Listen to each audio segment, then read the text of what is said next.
Fala galera, beleza? Tranquilidade? Estamos nós aí para mais uma aula, né? Peço perdão pela imagem do Borat que está que quando inicia o vídeo, né, aparece, não tem como eu tirá-la, só se eu fizer uma edição, mas a edição me tomaria ainda mais um tempo.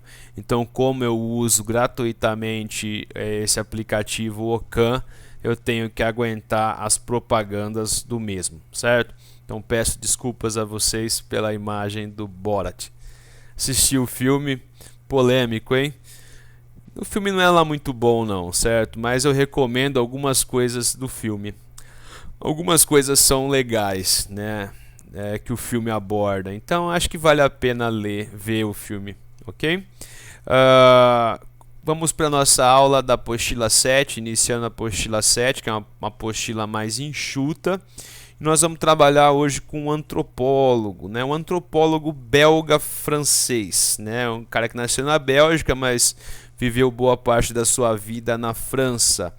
Morreu em 2009, no mesmo ano que eu entrei na Universidade Estadual Paulista, Unesp, né? Claude Lévi-Strauss, né? Claude Lévi-Strauss, que fez parte dos quadros iniciais do Departamento de Ciências Sociais da USP, né? Lecionou nessa primeira etapa de formação da USP, quando o governo do estado de São Paulo trouxe apenas, né, intelectuais do exterior para montar os departamentos. Então Claude Lévi-Strauss colaborou para a formação do departamento de ciências sociais, do departamento principalmente de antropologia, né? Fez pesquisas no Brasil, tem um livro muito famoso chamado de Tristes Trópicos, que ele fez com os indígenas brasileiros, tá certo? Então, essa aula dá a impressão de ser uma aula, né, o italiano usa um termo chamado noioso, né? Para nós é mais ou menos perto de chato, mas não é. É uma aula que dá abertura para a gente trabalhar alguns temas importantíssimos, pensando não só a questão da antropologia, da sociologia, mas também a respeito da questão comportamental, a questão da psicologia, certo? Dá para a gente fazer aqui uma relação com Freud e algumas das coisas que o Freud trabalha. O livro que é referência para essa aula é Estruturas Elementares do Parentesco, certo? O que é estrutura para a sociologia, para as ciências sociais? As estruturas são as regras, né? Basicamente são as regras que vão organizar a nossa sociedade. Então a antropologia, boa parte dela, ela está preocupada em trabalhar com sociedades tradicionais. Antigamente diriam primitivas, né? Mas é um termo que a antropologia condena atualmente.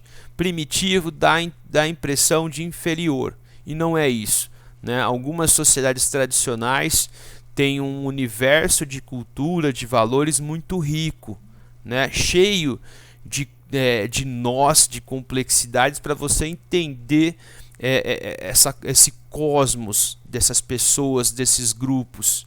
Então não vamos cair nessa armadilha de que achar que, né, os indígenas, que já é outro termo também que a antropologia não usa, né, que esses grupos tradicionais eles sejam inferiores. Eles apenas têm, né, os seus aspectos de vida, ok? E acho que nós devemos respeitar. O que esse autor, que é o Lévi-Strauss, ele está preocupado ao trabalhar nesse livro? Fora a questão do parentesco, né, que todo mundo imagina saber o que é, né? Você gerar relações de parentesco, principalmente, né, a partir do casamento, né, as questões familiares. Então, fora isso, né, o Lévi-Strauss ele está querendo entender, né, não só o que é natureza e o que é cultura, mostrar para gente o que é natureza na visão dele e o que é cultura, mas ele está preocupado em mostrar para gente o que o que seria o algo a ligar essas duas dimensões, né? Essas duas dimensões da humanidade. Então eu fiz um esqueminha para vocês. Como eu não sou um cara que domino tecnologias, né, de produção de arte, né, no computador, eu fiz esse esqueminha no Paint mesmo, certo? Então ele ficou um tanto quanto tosco, né? Não ficou muito, né, padronizado, mas eu acho que vai servir para o nosso propósito, tá? Então aqui, né, por exemplo, eu devia ter colocado tudo em caixa alta, mas beleza, acho que vocês estão entendendo. Então, na visão, né, da antropologia, do Lévi-Strauss, né, de psiquiatras, de pensadores da psiquiatria, da psicanálise, como Freud, né, o homem, ele é um ser biológico e ele é um ser social, certo? O que significa isso?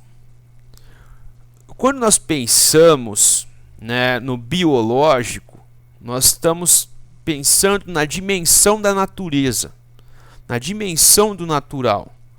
Então, biologicamente, nós somos todos iguais, né? O nosso corpo, os nossos órgãos, né? Todos somos iguais. A diferença, então, eu diria, minha professora de biologia, né, diria que é o fenótipo e o genótipo, né? Então, o genótipo é tudo igual, enquanto que a diferença é fenótica, né? É a cor da pele, certo? Mas isso não conta, certo? Então, quando pensamos no homem como um ser biológico, pensamos então em um ser, né, natural, um ser produto da natureza e com esse aspecto de universalidade presente a todos. Então, nós, enquanto homens, aqui nós falamos homens e mulheres, nós somos seres de instintos, certo? Somos seres, né, que vão ter aí um pé na natureza. Por outro lado, né, o que diferencia aqui o aspecto da natureza e da cultura, certo? O homem é um ser social. E para ser um ser social, ele é integrado dentro da sociedade. Ele é integrado a ter relações com outras pessoas. E todas as sociedades, elas vão ter algumas referências morais, éticas e morais. E sempre que nós pensamos isso, ética, moral, está dentro do território da cultura de um povo, de uma nação, de uma civilização, como era muito dito antigamente. Hoje também é um termo que a antropologia e a sociologia não usa muito. Civilização. Porque a gente vai cair naquela discussão toda do século XIX, do neocolonialismo, certo? Civilização versus barbárie.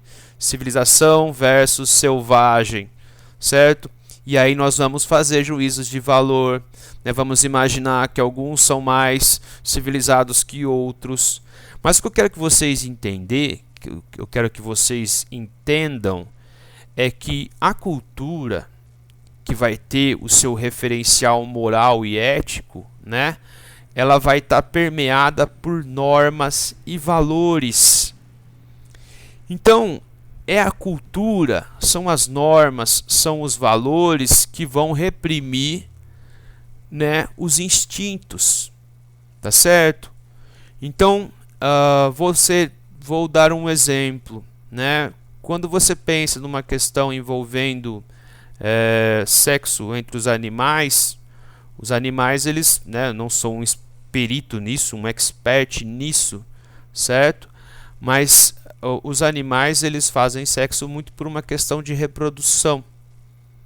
Então, vamos imaginar uma leoa, pelo que eu vi em alguns programas, a leoa ela só vai aceitar o macho quando ela sabe que ela está no período fértil. Então, né, ela vai aceitar ali o cruzamento com o macho.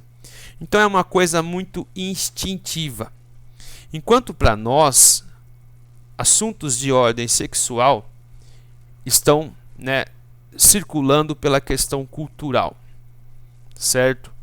Então, quando você pensa, por exemplo, um calvinista lá no século XVI, o calvinista vai defender que o sexo também é só para reprodução.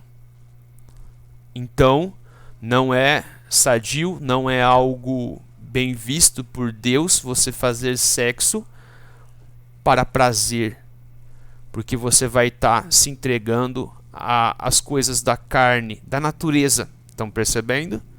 Então, a natureza, e aqui eu me lembro muito de Freud, a cultura, ela vem como um freio para os nossos impulsos naturais, certo? Então, a cultura, ela é como se fosse um veto. Calma aí, meninão. Calma aí, meninona.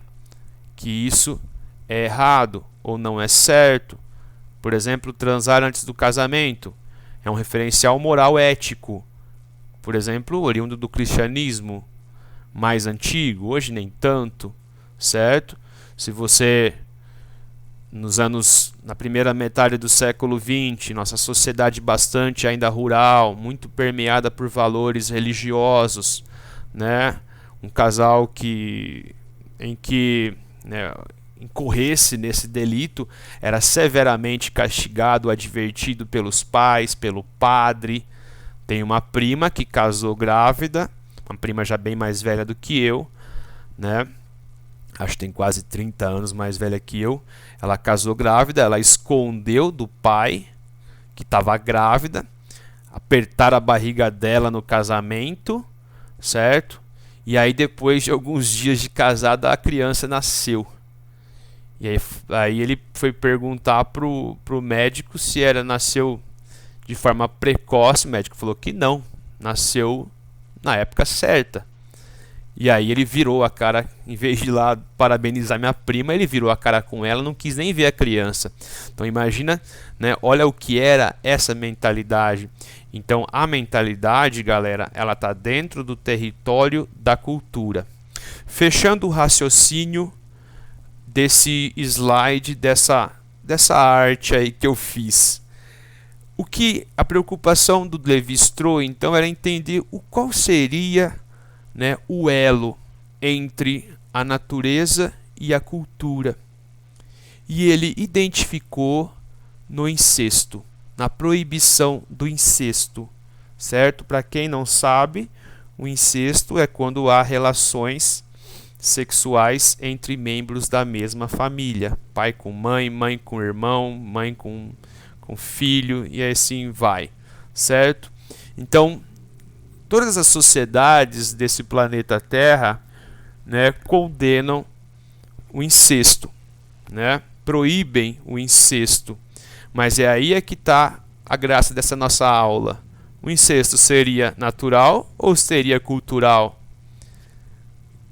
Toda proibição, ela decorre do cultural, então logo ela não pode ser natureza. Mas as pessoas imaginam que o incesto, né, a proibição do incesto, seja algo natural. Mas é aí que é a grande lição dessa aula para vocês. Não, toda proibição decorre de normas e valores referenciais éticos que estão presentes dentro de uma cultura. Beleza?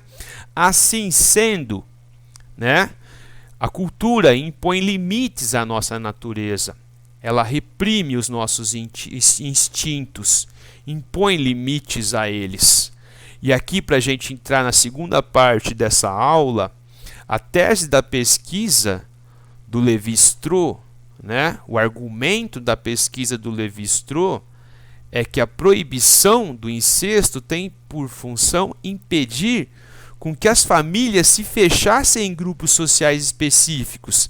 Pensa, se todo mundo começa a casar dentro da família, a sociologia diz que é uma atomização da sociedade. Então nós não temos a deixa para ter as relações sociais, certo? Só que muitos dirão, existem os problemas oriundos desses cruzamentos. Então, Nós veremos aí a partir de mais alguns slides que, né, o Levi-Strauss vai questionar algumas ideias dessas, certo? Então, para Levi-Strauss, quando várias sociedades tradicionais proíbem o incesto, né, elas estão dando a abertura para que, né, homens procurassem mulheres em tribos, né, em famílias vizinhas, ou famílias dentro da própria tribo, ou fora da tribo.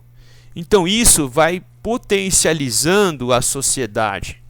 Então é o casamento exogâmico, né? Então tem-se assim esse casamento exogâmico, que é o casamento fora do grupo familiar. Isso vai gerar, né, cooperação, isso vai gerar intercâmbio, e isso vai desenvolver a linguagem.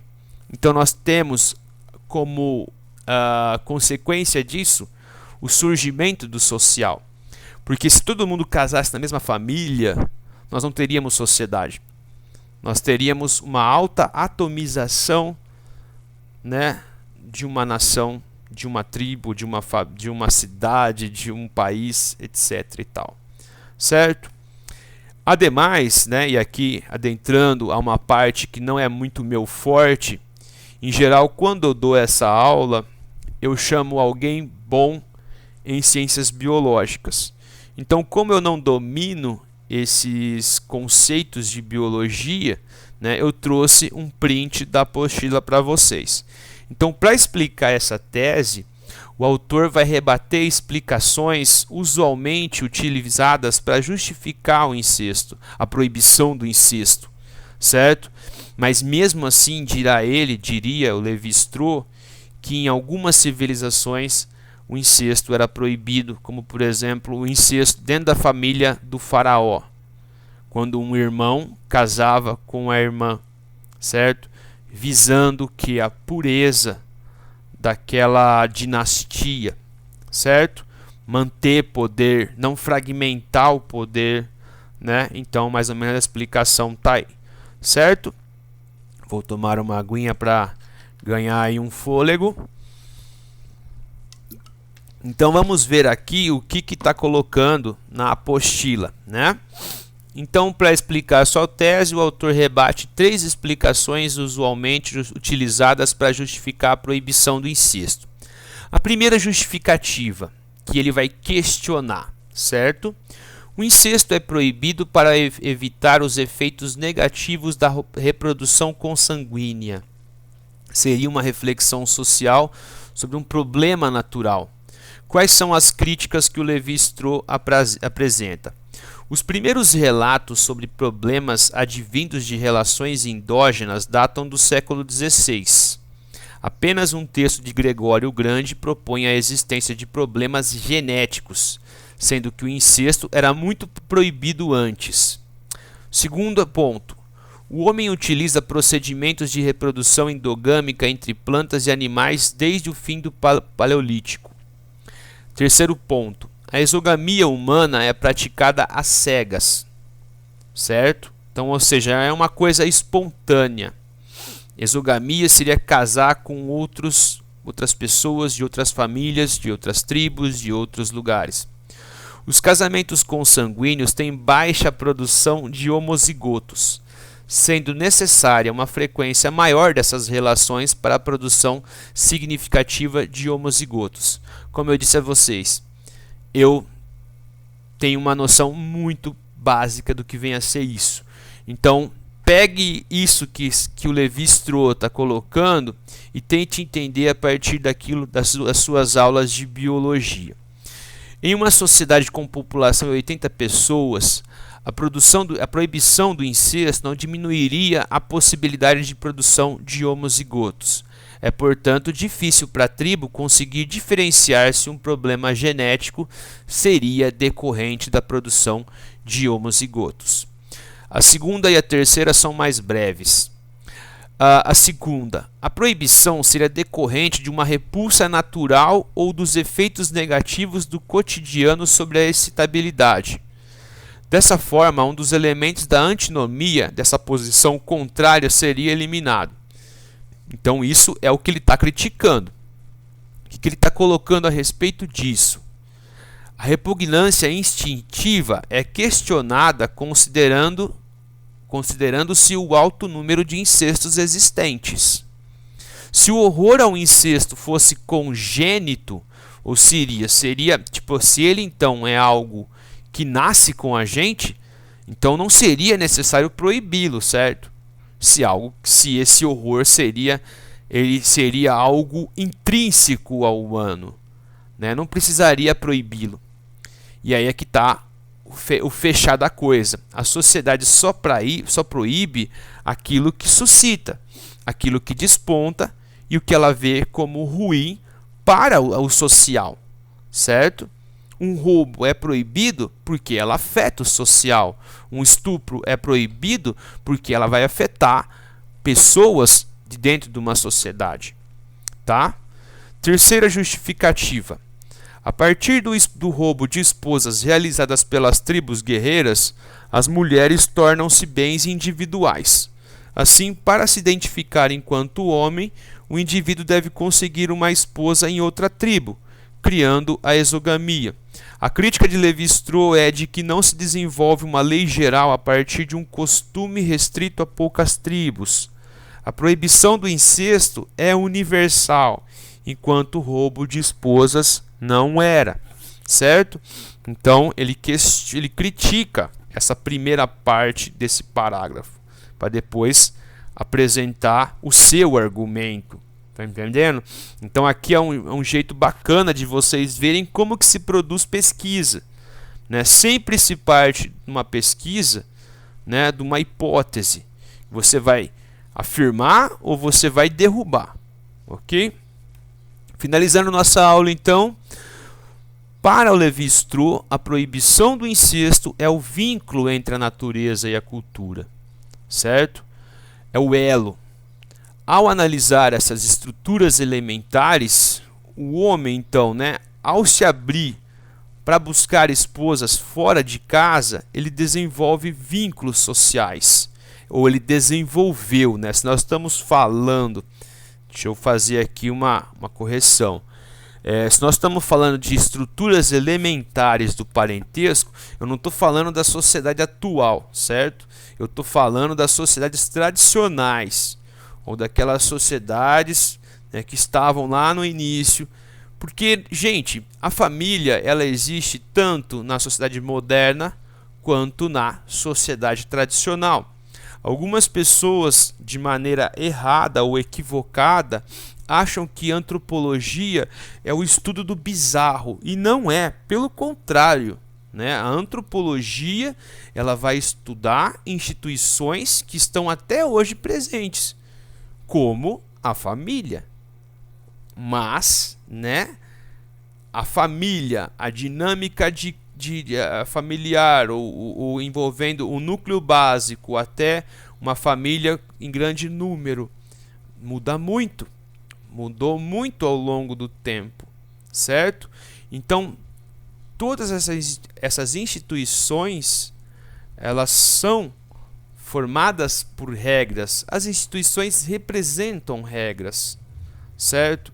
Então, seja a dinâmica de grupo, de tribo, de clã, de família, né? E sempre envolveu regras.